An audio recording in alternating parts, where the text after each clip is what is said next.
Hey, Bobby Manning here. Welcome to a Sunday night edition of the Garden Report as we get into this game between the Clippers and Celtics. And Law, I didn't expect to have you back so soon after that blowout in Los Angeles, but this was an interesting one to me and certainly a big stepping stone for the Clippers. Bit of a step back for the Celtics, who've had some trouble here with the elite of the league of late. And last time we were talking, we were kicking around their crunch time record, how that was where, the Celtics were losing most of their games this year. This was, as Joe Mazzulla called it, a butt kicking. And Ty Lue called it a measuring stick kind of game after. Clippers certainly played like it, showed up like it. Good performances across the board from them. And really a defensive masterclass in shutting down the Celtics team that was certainly missing Kristaps Porzingis, but they were able to challenge them in a bunch of different ways here. And I'm excited to get into it. Appreciate you being here. When you look at this game, what was your biggest takeaway from it? Man, my biggest takeaway was first of all, Kawhi Leonard is an MVP candidate. He should be discussed as such. And I don't worry about what everybody else is discussing. I'm the last person to be like, is not being talked about enough. It's like I'm literally talking and I'm literally writing every single, time out here. So I will just say it. If it doesn't come through in my writing, if it doesn't come through in my analysis, Kawhi Leonard is an MVP candidate in the NBA this year. And this game in Boston is a signature moment because he was probably the only one who played well offensively out of everybody on that team. Starters, stars, bench, um, guys who had the ball in their hands or not. Like he did his part through three quarters, 26 points, 10 of 15 from the field. So that's where you have a lead. That's where runs, that matter. Like you gotta do at least something average offensively. And Kawhi Leonard made sure that the offense was acceptable, even though he only scored in the first and third quarters of that game. So when you look at it from that perspective, 26 points, 10 of 14 field goals in just the first and third quarters, that was where the game was won in terms of the Clippers offense. But the Boston Celtics annihilated the Clippers in LA last month. They put up 140 something points. They out of all the threes that you've seen them make this year, Bobby, like that game was their Tatum was their hitting everything. Yep. I mean, that was their peak. They made 25 threes. That was their season high. I still don't understand how a team in NBA history hasn't made 33s um, in a game in NBA history yet. But if you had to ask me which team is most likely to do it, I would say Boston because that's all they try to do. They have five guys on the floor at all times who hit the 3-pointer when they're fully healthy. The fact that the Clippers locked into that part of the game, I knew that was going to be the key barometer. And both teams missed 30 out of 43s. But you see how that affected Boston a whole lot more than it affected the LA Clippers. And so while this was an average offensive night for the Clippers, it was one of the worst that you've seen all season from Boston. And I think that is where the game begins and ends with me. Everyone knew that Boston was going to try and hit threes. Well, they were so uncomfortable that they missed 30 out of 40 of them. And that's not just missing open looks. You miss open looks because you're uncomfortable, because you're off schedule, because the defense understands where you want those looks. And I thought the Clippers did an outstanding job of that through three quarters. Yeah, and the Celtics approached saying this was a missed shot kind of game, and they love saying that after losses. I think it's something you just kind of say to put you at ease. This wasn't that kind of game to me, especially when you give up a 21-0 run, which I know you wrote about over at The Athletic. And, of course, a bunch of interesting things that the Clippers did defensively. And, they're a very switchable team.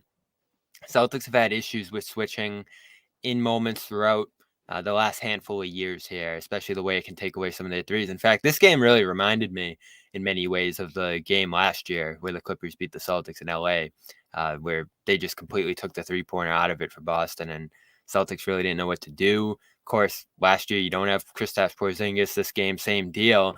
And, whether it was Horford trying to back down man on some switches and they couldn't get him the ball, whether it was the Clippers sending a second man over once Tatum tried to beat the Clippers around the screen.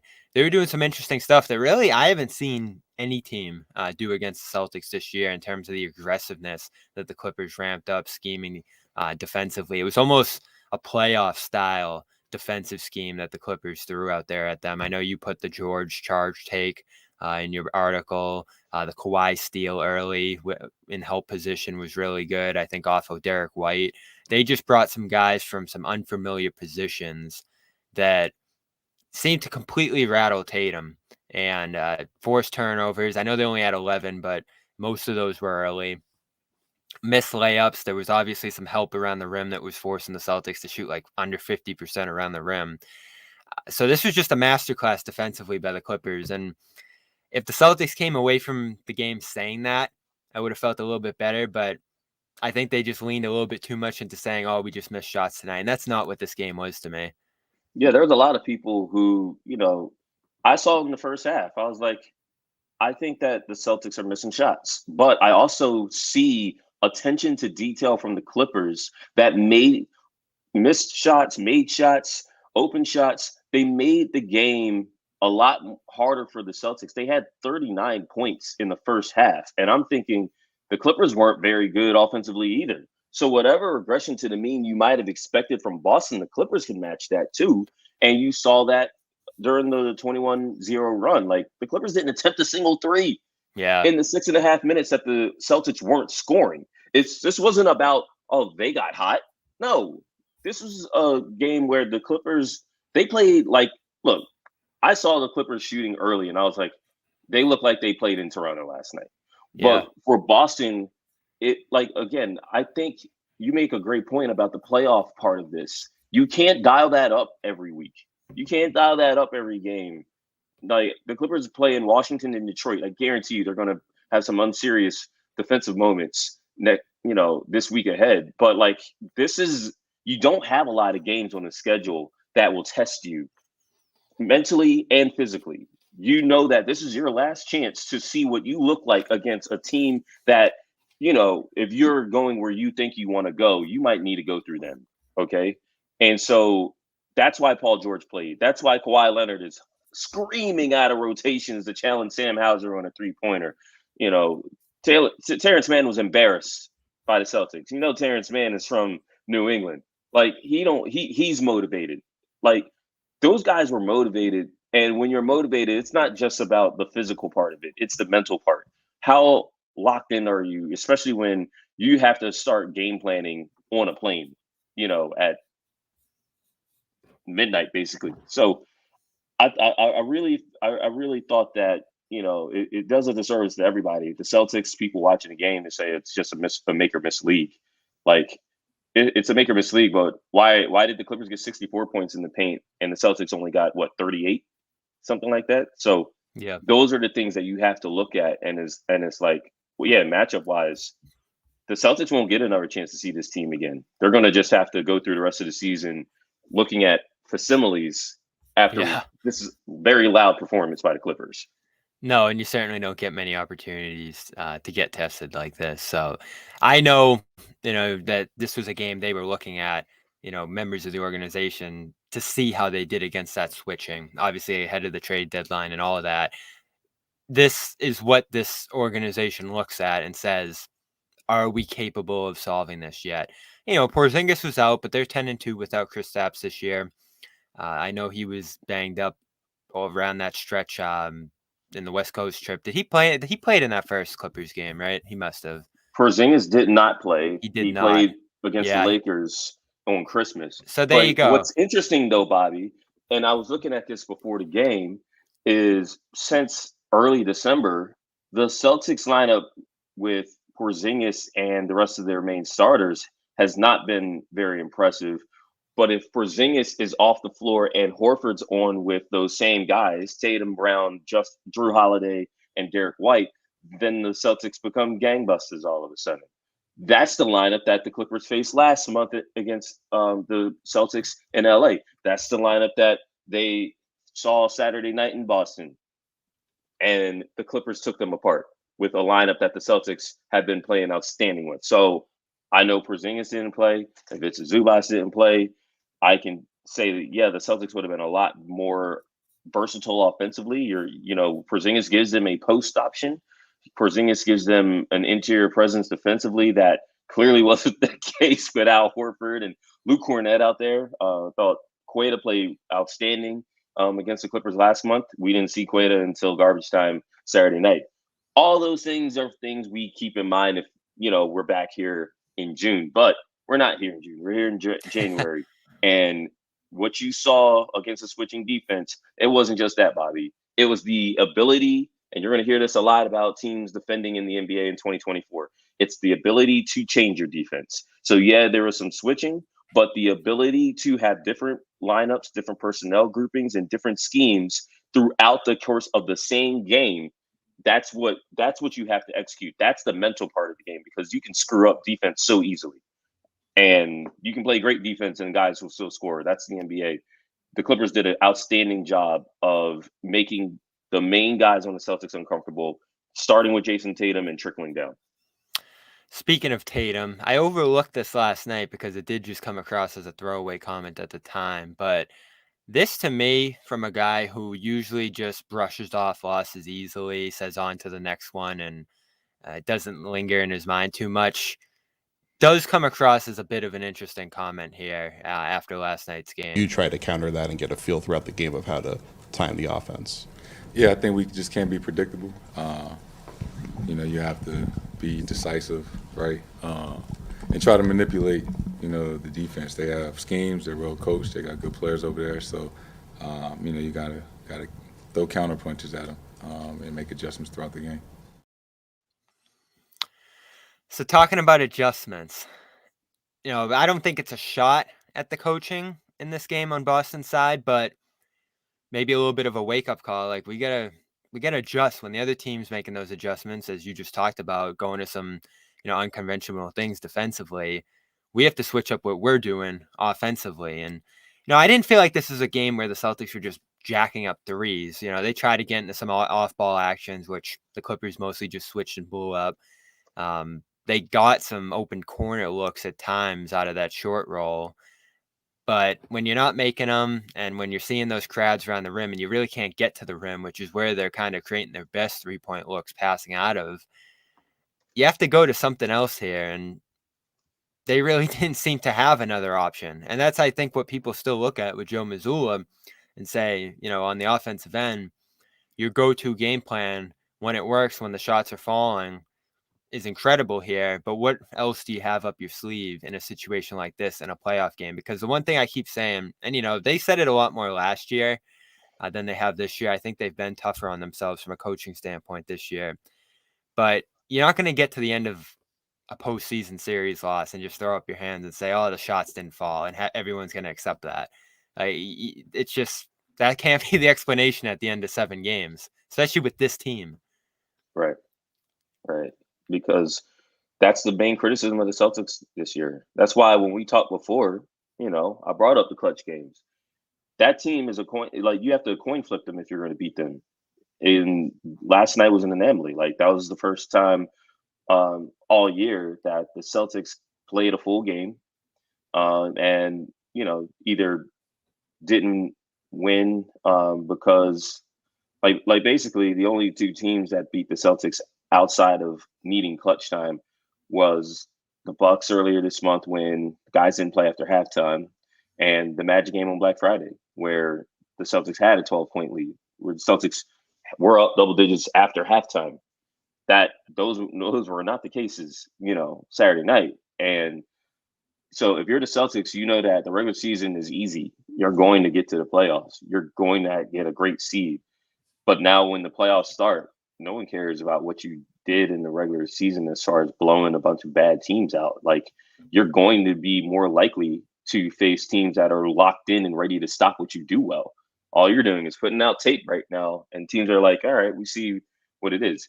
You can't, there's a reason, Bobby, that teams don't go into games saying we're shooting 53s. Okay? Because that if you shoot those threes at a high clip, yeah, you're going to win that part of the math battle. But there's more than one math battle. That's why I don't like make or miss league. There's the free throw count. Yeah, there's the free throw count. What are we doing here if that's Me and you might as well just put down our pens and just That's what say, a just lot of people do. look at the box score. That'll tell you the story. I'll always appreciate Pat Beverly because Rachel Nichols and the old crew with the jump. They try to get him to say it's to make him see because that was their, that's what they used for their promo for most of the year. And Pat was like, "Nah, I don't believe that," and I don't believe it because there's so many other battles. It's like, are you winning the possession game? Are you in the paint? Are you getting those good shots? Are you getting to the free throw line at a high rate? And you look at Boston, it's like, yeah, they're the number 2 offense in the league. But a lot of it is because they hit the damn 3-pointer and they do everything else kind of average. You know what I mean? Like, they don't hit the paint that often. They don't take care of the ball very well, especially for an isolation heavy team. I do think they do a nice job hitting the offensive glass. So those are little things that it's like, oh, that helps them quite a bit. And They that makes do a me good feel job pushing in transition. Yeah, and that makes me feel a little better about them than last year. But you do look at those margins last night. The offensive rebounding battle was close, but I think the second chance points were a little bit more lopsided. In fact, it was 17-3. Celtics shot 1 of 13 after their offensive rebounds, which was interesting. And then free throws 16-10 through 3 quarters, which was really, all this game was up until 91-60. So, those kind of margins, the shot battle you mentioned, 75-74, so that was close. But the turnovers 5-8 in favor of the Clippers. So they won on those margins too. And like you said earlier, through 3 quarters, the 3-pointers were 8-6. So it just wasn't a factor in this game. It's not like the Clippers came out and hit 23s because then you could say that. Yeah. But in this game, Clippers got out in transition. They prevented the Celtics from getting out in transition, which I know Ty Lue talked about before the game. That's another release valve that Boston's had. And I really thought the one thing about Boston that makes you feel good about them in some tricky games like this is Jaylen Brown can usually just put his head down through traffic, through a tough rim protector, and make some ridiculous shots. He even hit a, fall away baseline jumper with like right in his face at one point in this game. But he really, throughout the course of the game, wasn't able to do that. And, Joe talks a lot about playing 5-on-5. That's where the Celtics are at their worst. The Clippers had them doing that a lot in this game. And, much of it just comes down to that switching. That switching 1 through 5 that the Clippers can do. It just flattens the Celtics out. And, Tatum went on to say in that presser, it wasn't obvious who to attack on that LA side. That was the key. I love how Jason Tatum understood the game because, Tatum got a technical foul in this game. Like, that's how frustrated he was. He could easily, just stayed in his feelings, but he understood what they were doing to him. And I think that when you understand it that soon after a game, like you don't need to take the next day to look at the tape or anything like that. It kind of tells me that you knew that these aren't new issues. And so when you understand what is beating you, that gives you 3 months to fix it before you're down to, 4 games, 4 losses in a series, right? Jaylen Brown is a talented player. He's a physically dominant player. Against a lot of teams, he can just overwhelm you with his positional size, with, if he's having a good shooting game, like that's going to be an issue. But you can't do that against the Clippers, okay? There are going to be a lot of teams that will switch, but they're going to switch with 5s who, can get eaten up on the perimeter, or point guards who just will get dominated by the Derek Whites or Drew Holidays that the Celtics have, or just in general, liabilities, guys who are not assignment sound. The Clippers don't have those guys.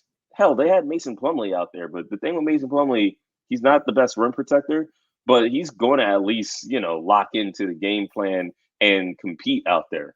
And Mason's been a whole lot better defensively as a starter than he was last year when Zubac was hurt and he had to start games. That's tricky. That's tough. You're going, oh, Mason Plumlee's out there, attack the rim. Except they didn't do that. They couldn't do that. And that's a credit to the Clippers, but it's also a red flag for the Celtics. It's like, hey, look, if we don't get these threes, we got to find something else. Yeah, and the Clippers have a pretty impressive bench too, especially with what Daniel Tice is doing right now. And he played well last night. He Daniel really was did. great. Yeah, it's been Daniel a was whole new great. element for them. And I do want to talk a little bit more about the Clippers on the other side. Of course, we are brought to you by FanDuel, the official sports wagering partner of CLNS Media, the Garden Report. $150 in bonus bets right now. That NFC game's underway, but you got the big game coming up. You got basketball night in and night out. And when you place a $5 bet, you'll get $150 in bonus bets instantly. That's FanDuel.com/Boston. Easy to use app. Get paid instantly. Love going through just to see the futures and all that too. You can pick a basketball champion right now, hockey, anything else going on. I know some golf and everything. About to pick up into the new year here. So check out FanDuel. Get $150 in bonus bets right now. Of course, non-withdrawable. Expire in 7 days. See terms at sportsbook.fanduel.com. And of course, got to be 21 plus and present in Massachusetts. That's fanduel.com/Boston. All right. So if we're looking at the top of the league right now, what the Clippers have done here, 13 wins in 15 games. Do we have to start talking about this team as potentially the or one of just a few championship favorites here? Of course, health always going to be a swing factor with them, with many of these teams at the top, but they've been relatively healthy this year. I liked what Harden did last night. He continues to just be a nice release valve as a passer for this team, especially with the bigs in place. And then we saw what they're capable of defensively here. So you're fearful, number one, Clippers have just had a lot of tumultuous finishes to seasons in different points. You're worried about the health. And then I said it last night. It's a new environment. It's a new team. But we've just seen Harden at the end of these postseasons have such big flameouts. So that's a thing here that gives me a little bit of pause with them too. But man, they do look good. And especially with Kawhi rolling at that MVP level, as you mentioned, that can be a driving force on the way to a championship, the kind of stuff he's doing right now. So I'm pointed in that belief direction. I'm not going to dive in, but you have to take notice what this team's doing right now. I mean, why start now? You know what I mean? Like, you guys want to, if people want to keep saying the same thing about the Clippers, and I think the Clippers are living with that. I think the guys that weren't there, like James Harden, like Russell Westbrook, they're living with that. So they don't need to talk about championship. You know what I mean? Like, they'll let the guy who's won it talk about it, and that's Kawhi. But the rest of those guys don't have that to worry about. And they're also in just completely different situations. Like, they're just in different situations. Kawhi signed his deal already. I ain't never seen Kawhi Leonard in a contract year actually put pen to paper. That's how unbothered Kawhi is. Like, Kawhi's like, I'm not worried about this anymore. The fact with James is that Brooklyn Nets team in 2021 was special. And of course, James is the one who got hurt. And Kyrie Irving got hurt. That team was better than the Milwaukee Bucks. I believe that they win that. Like, it took all that and Kevin Durant's shoe size being a bit too big. I was for at the that Bucks game. to survive. Still my For the Bucks to favorite survive game that. ever. And wasn't that Nets team the only team since Kyrie Irving left the Celtics to not get to the conference finals? The Nets prevented that from happening. That 2021 group was special. It's also it's the only time James Harden, since he left OKC, has played with this level of talent. By the way, when he was at OKC, that team had a 1-0 lead in the NBA Finals. So James is a lot further along in his career, obviously. He's got a lot of miles. But let me tell you, he's never played with a group that has Paul George and Kawhi Leonard, those type of guys. Like, even in Brooklyn, offensively, you can compare. Kyrie Irving offensively with Paul George. A lot of people would probably take Kyrie. And Kevin Durant offensively versus Kawhi Leonard, a lot of people will probably take KD. It's a debate. It's not a clear cut. It's a debate. It ain't a debate defensively. It's not a debate defensively, okay? And then you've got the relief that comes with Russell Westbrook, who is experienced enough and has the resume, but also is in a role that packages him to get the best out of him. And Russell Westbrook knows that too. I think one of the best things that anyone can ever do is to use narratives against a team and have that team believe those narratives to the point where mentally, like, something's off, right?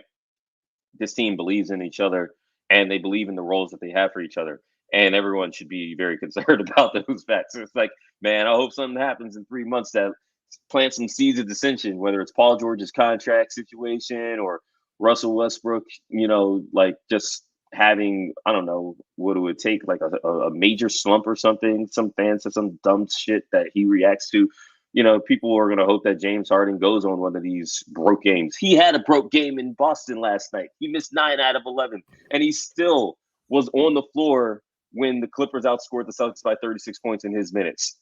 What does that tell you? Like, James doesn't need to score. The playoff meltdowns that you might have saw from James in the past, they're not relevant for this team because they're not asking James to do the same thing. James is clear-cut number 3 guy when it comes to putting the ball in the basket for this team. That makes him dangerous because James is this awesome point guard. And even last year with the 76ers, Doc was just, spamming pick and rolls, and it's like, get the ball to Joel. And Tyrese was clearly behind the pecking order in terms of Joel and James. Doc said that on day 1. It's going to be you and James, and that's it. You know what I'm saying? Like, that's what he said, and that's how it played out. Like, and damn it, that's how it got to be a 7-game series. James didn't even play poorly for the whole series. Like, James came out and won a game without Joel and then made a game winner with Joel. Like, put them in position to win that series against a worthy Celtics team. James is on a better team now, in a more appropriate role now. So it's almost like what you get from Harden is a bonus. And that's what makes the Clippers, a legitimate contender as of now. It's 30-14. We're a long way to go and a lot of bullshit that can still happen. But that is also the case for everybody, Bobby. Do you feel like that for the Boston Celtics? Yeah, they got off to a great start. There's a long way to go. There's a lot of things that can happen. Every time Kristaps Porzingis lands, y'all holding y'all breath. I feel it from here. So, like, that's the thing that gets me. It's like, yes, the Clippers have had very unfortunate ends to their season in this era and literally every era of Clippers basketball going back to the Buffalo Braves in 1970. So, sure, that's the low-hanging fruit. But keep that same energy for literally every single team in the league. The number 2 seed in the East just fired their damn coach. The number 3 seed, everyone thinks that they're going to make a move. The number 4 seed just lost Julius Randle for who knows how long due to a dislocated shoulder. The number 5 seed is just now getting Evan Mobley back, and we're not sure if Evan actually makes that team better right now. That's the East. In the West, you got an OKC team that just lost to the Detroit Pistons, who, by the way, the Pistons played the night before in Detroit and lost to the Wizards. Okay? The Minnesota Timberwolves just lost games this week to the Hornets and the Spurs. One of those games, crawling down at 60-some points, and the coach called them all out for being unselfish for being selfish and not having the right approach to the game. That's the top of the Western Conference right now. So, yeah, there are always going to be concerns with the Clippers. Keep that same energy for everybody else because nobody should feel like they're comfortable right now. That says a lot about the league now, too, with how wide open it is that even the top contenders are looking at themselves and saying, are we really in the best position to do this? Denver last year, I don't know where we were on them 1 year ago to this date, but I don't think even when the playoffs began, everyone was 100% sold. Especially not when the playoffs began because they sleptwalk the last quarter of the season. Like, anyone who believed in Denver, that you believed in them probably right about now, but they took their foot off the gas going into the playoffs, and that fooled a lot of people. That made people underestimate Denver, and it's also because they had never broken through before. When you have never broken through, people don't look at you like a team that is worthy. Like, that's just facts. That's how it's always been. Now, Denver gets the benefit of the doubt. Denver sleepwalk, March 1st into the middle of April this year. People are going to be like, they're the defending champs. Point blank, full stop, right? So with the Denver Nuggets, it was like, yeah, they're the number 1 team in the West, but they're also the number 1 team in the West that did not get challenged at all. And that made people fall asleep on them. Like, the West is better. And even the Nuggets know that. The Nuggets aren't going out there like, we need to be the number 1 seed. The Nuggets are like, look, we just got to get to the playoffs and we'll go from there. But last year, Michael Malone was like, we were number 1 in the West the second half of the year. And that's your fault if you slept on us. He makes good points. He made a good point last year, and he knows that this year is different. How do you think the Clippers stack up with them? I think that this Clippers team knows exactly what they want to do against the Denver Nuggets, and they know that they've got their ass kicked against the Nuggets enough times to know what to watch out for. I think in the past, the Nuggets just knew that, they were just the more physically dominant team. This year, the Nuggets can be that team, but the mental stigma, which reached a peak when Reggie Jackson and DeAndre Jordan lob city'd all over the Clippers at the end of November. Nah, like the Clippers got their get back in December. That was a huge game, not just physically for the Clippers, but mentally to know that, okay, we can beat this team. And they understand how to play the Nuggets. Get to the paint and don't be overwhelmed by the physicality. The Nuggets are tough to play because they're bigger than you. They are positionally huge and they're skilled at all those positions. You have Nikola Jokic facilitating. You have Jamal Murray. When Jamal decides he wants to score, he's scoring. And Jamal does not have to have the same playmaking burden as most point guards because he plays with Nikola Jokic. You have Michael Porter Jr., who can probably get a shot off of everybody you're going to put on him. They play him and Aaron Gordon together. So if you're one of those tiny ass teams on the wing, guess what? You're screwed because the Nuggets are getting great shots every time down at 5 positions. Kentavious Caldwell-Pope is their last option, and that dude can give you buckets simply because of the 3-level scorer he can be, especially in the mid-range, especially shooting the 3. So, the Nuggets don't have depth. If any one of those starters are out, it compromises that team significantly. That's not the team they were last year because they had Bruce Brown. To a greater extent, Bruce Brown, like Jeff Green was – not great, but Jeff Green was at least a good fit. They fell off from the status player in the rotation that Jeff Green was. So the Clippers understand that they're the deeper team and that they have what it takes to make the Nuggets really stress on the defensive end of the floor. That's, but a lot of playing the Nuggets is mindset. Like you just can't get caught up in how many times you've lost to them. And for the first time in years, that's not a factor. The Celtics will get to play them again. They will not get to play the Clippers until potentially the NBA Finals. Last one I got for you, I saw you at the new arena. I saw you way up on that wall. You what and was it Bleacher like? Report and all the rest of the aggregators, bro. Can you believe, before we get into it, because I want to ask you about it, I don't know if you probably did, the fake thing that you're able to smoke up there. Did you see that going around? I'm not sure what we're talking about. We'll just leave it at that. But all right, what did you think of the arena? I just want to see it like when it opens. Like I don't want to wait for a basketball game. I don't go to shows or anything like that, but I'm trying to be there. You know what I'm saying? Like I'm on this road trip. This is a goofy road trip, Bobby. Like I wasn't in Toronto and Boston, not because I didn't want to be, not because my company didn't want me to be, but choices had to be made. And it's like that's a tough back-to-back to start a 7-game trip, man. Hey, like why are they tell on me. this trip? I was up in Milwaukee for that fake game. That was awful. Yeah, like I'm in Cleveland early because I want to be on East Coast time for the rest of the week. Yeah. Going into February, this trip ends with a back-to-back Miami-Atlanta, 2 cities that, they're in the same division. They're not that close. I had a back-to-back earlier this year, a road back-to-back that was, San Francisco, Sacramento, and homies was driving. You know what I'm saying? Me home and my guy Andrew Greif, who I hope gets a chance to cover his team. As the season goes. Like we all just drove, night after. So like you can't do that, obviously, with Atlanta and Miami. They're on this trip because of the Grammys at crypto.com in downtown LA. That is going to change the Clippers logistics significantly. The Clippers have the matinee game that the Celtics played against the Clippers last month before Christmas. Why was that a matinee game? Because, of course, the arena was going to be used for something else that night, and the Clippers get the worst end of those things, period. That's just what happens. That's going to change their schedule.